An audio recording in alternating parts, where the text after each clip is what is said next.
Hello students, today we are going to start our next topic and that is a poem, Rain on the Roof.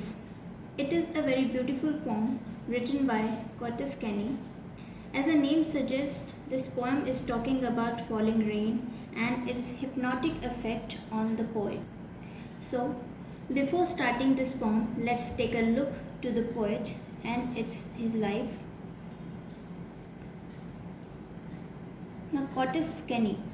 Curtis Kenny was an American lawyer, politician, journalist, and a poet who wrote Rain on the Roof. He wrote poetry, and his verses, and you can say poems, were collected in Kuka and other poems. Of his verses, Rain on the Roof, which was set to music, was the most popular one. Let's move to its text. As you can see, this is a very short poem with 3 stanzas, and the poet wrote this poem when he is laying in his bed and it has begun to rain outside. The poet loves to watch rain and listen to its music. Whenever he hears the sound of rain, he feels nostalgic and travel back to his past. Nostalgic means moving back to the past. Let's look what the feeling which he experienced while watching the rain. We will do line by line explanation with rhyme scheme and poetic device. So here it is, the first stanza.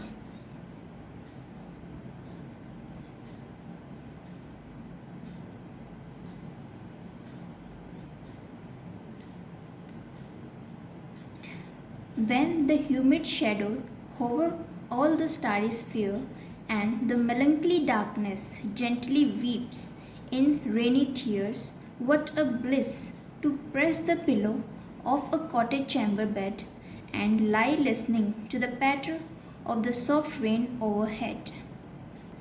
Here poet says that the humid shadow hovers means the black clouds are gathering over the sky. Here humid shadow stand for the clouds, and the word hover means to move to and fro, means back and forth, and hang and fly in the air. Here the poet says that the clouds fly in the sky and cover the starry spheres. Starry spheres means the sky full of stars. Here poets gives an idea that the sky is covered with the black clouds, and the sky which used to be lit up with the shine of the star is now dark and black. And just because of the darkness there is melancholy. Melancholy means sadness. There is darkness in the sky, that's why the sky is weeping in form of rainy tears. Now, in form of rains, the sky is weeping. In this line, the poet want to say that the sky which used to lit up with the brightness of the star is now covered with the humid shadows, means the clouds, and just because of this darkness there is sadness in the sky, and just because of sadness the clouds are weeping in form of rainy tears. What a bliss to press the pillow of a cottage chamber bed and lie listening to the patter of the soft rain overhead.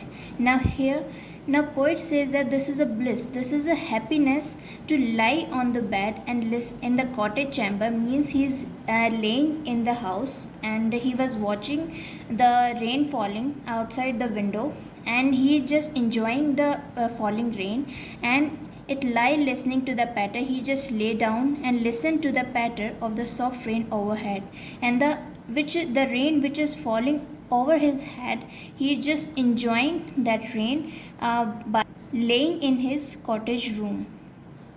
While laying in the room, he just enjoy the rainfall, falling of the rain, the pattering sound of the rain. Now word patter here is the sound of the rain.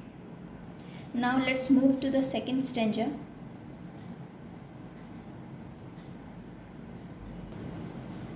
Every tinkle on the shingles has an echo in the heart, and 1,000 dreamy fancies into busy being start, and 1,000 recollection weaves their air thread into woof, as I listen to the patter of the rain over upon the roof.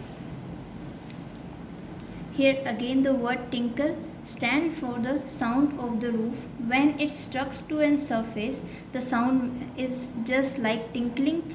And on the shingles, shingles means the wooden tiles which are used to make the roof. It struck on the roof, has an echo in the heart. When the raindrops struck to the shingles, means the surface of his roof, it has an echo. Means repetition of sound.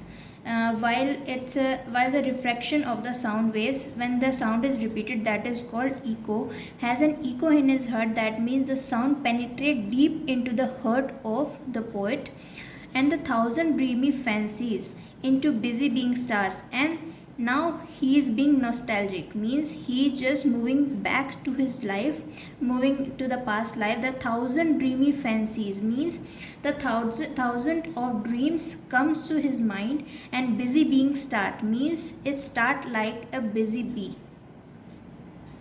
And a thousand recollection weaves their air thread into woof. And now the thousand recollection, he is recollecting his memory of the past, and he is weaving means knitting, means stitching the recollection, the thought of his life, their air thread into woof. Means now he is just, his memories are like thread, and he is weaving all those memory as I listen to the patter of the rain upon the roof. When he hear the sound of pattering on his roof, he just start to think about his past.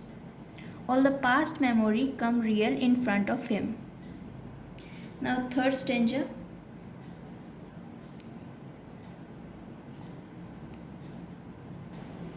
Now in memory come my mother, as she used in years agone to regard the darling dreamers ere she left them till the dawn. Oh, I feel her fond look on me as I list to this refrain, which is played upon the shingles by the patter of the rain. Here poet come up with the memory of his mother, and he is thinking about his mother as she used to year ago. Now she is no more, and he is just thinking about his mother. He recalled that whenever it's rain, what his mother used to do, that he just watch her children to enjoying the rain. Now the darling dreamer stand from the poet and his siblings. She loves to watch her children enjoying the dreams, and ere she left them till the dawn. Now she never disturbed the dreams of her children, and she left them till the dawn, means let them sleep in the slender sleep. He remembers that how loving she was, and she loved her children very much. Fond look means very loving look she gave to her children. As I list to this refrain means the stopping of the rain, means continuous raining, which is playing upon the shingles by the patter of the rain. Now he is saying that this rain is playing on the shingles, means the rain is making very beautiful sound on the shingles, and it is seems like that it is playing, and by the patter of the rain with the sound pattering, it is playing on the shingles. Hope you will understand the important points of the poem. Now let's look to the rhyme scheme of this poem. The rhyme scheme of this poem is A, B, C, B, D, E, F, E. Now this is the rhyme scheme of this poem, and as on in the other stanzas also. Now let's look to the poetic device of the poem. There are mainly three poetic devices. First one is alliteration, second one is personification, and third one is onomatopoeia. Now alliteration, where we find alliteration? When there is a repetition of alphabets, that is starry spheres. Now you can see there is repetition of S and S. This is alliteration here. Now cottage chamber, repetition of the alphabet C. This is called the repetition and alliteration. And where we find personification here, when we say that rainy tears and melancholy darkness.